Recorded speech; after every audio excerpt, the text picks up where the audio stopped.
Fathers day पर मैं एक कविता सुनाऊंगा जो मेरे द्वारा ही लिखी हुई है। हाय एवरीवन, मेरा नाम है ब्रिजेश। मैं एल1 कोचिंग का फाउंडर डायरेक्टर हूँ। मैं आईआईटी बीएचयू से बीटेक किया हूँ, मैकेनिकल इंजीनियरिंग से। पिता का जो सैक्रिफाइस है ना, वो लोग अंडर एस्टिमेट किए हुए हैं, उसको कम समझ पाते हैं। माँ के ऊपर खूब लिखा गया, पढ़ा गया, गाया गया, बताया गया, महसूस किया गया, लेकिन पिता जो घर के बाहर कमाता है, घर चलाता है, जिसके कमाई पे बाकी ज़िंदगियाँ पलती हैं, उसको लोग कम समझ पाए। जब हमें ये महसूस हुआ ना, तो ये कविता लिखा था।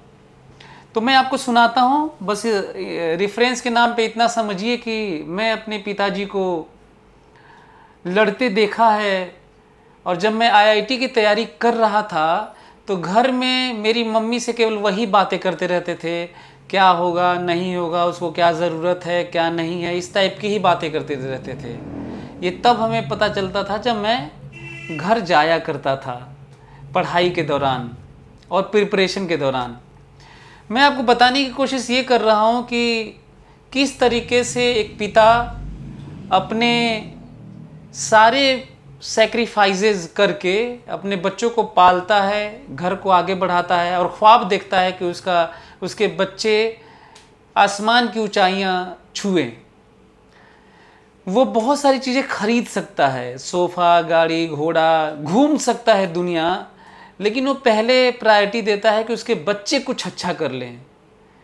वो अपने सपने का बलिदान देता है, वो सैक्रिफाइस करता है अपने बच्चों के लिए, और बच्चे थोड़ा कम समझते हैं। तो मैं आपको कविता सुनाता हूँ, फिर थोड़ी बहुत बात करूँगा। तो कविता सुनिए आप। एक पिता अपने बच्चों से कहता है, अपने ही बेगाने काव्य संग्रह से है ये, इसको आप अमेज़न पे बाई परचेज भी कर सकते हैं।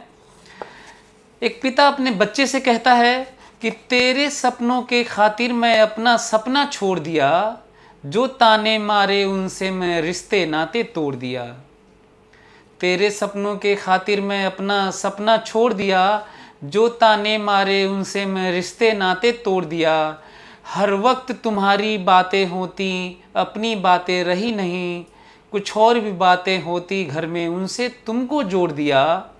खून पसीना बहा रहा हूँ, सही सलामत रहना तुम, सदा दुआओं में रहते तुम, अब खुद रहना छोड़ दिया। इस दुनिया में आए थे तुम खुशियों के अंबार लिए, नई चाहतों के मंजर में दुख दर्दों ने दम तोड़ दिया।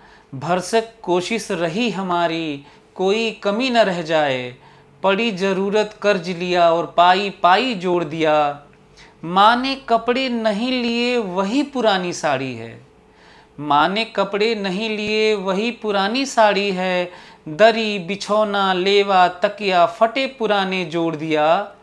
मेरे कपड़ों की मत पूछो, जो रंग था अब रहा नहीं, पर रहा समर्पण तन ढकने को, साथ मेरा बेजोड़ दिया। ऐसी हरकत कभी न करना, शर्म के मारे झुक जाऊं, जिया शान से अब तक मैं सबका उत्तर मुंह तोड़ दिया।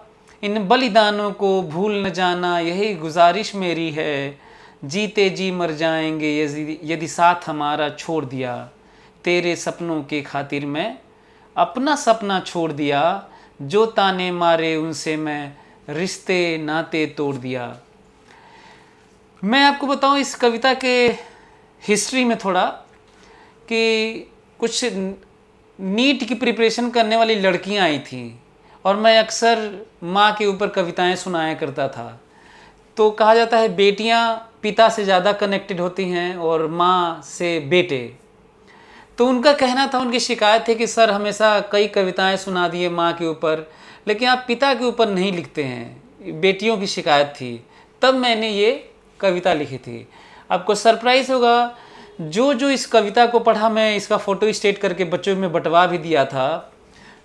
बच्चे अपना एक्सपीरियंस शेयर किए। जो बच्चे बीच बीच में मोटिवेशन के तौर पे इस कविता को पढ़ लेते थे, जो बेटियां पढ़ लेती थीं, वो सब अच्छा कर गए।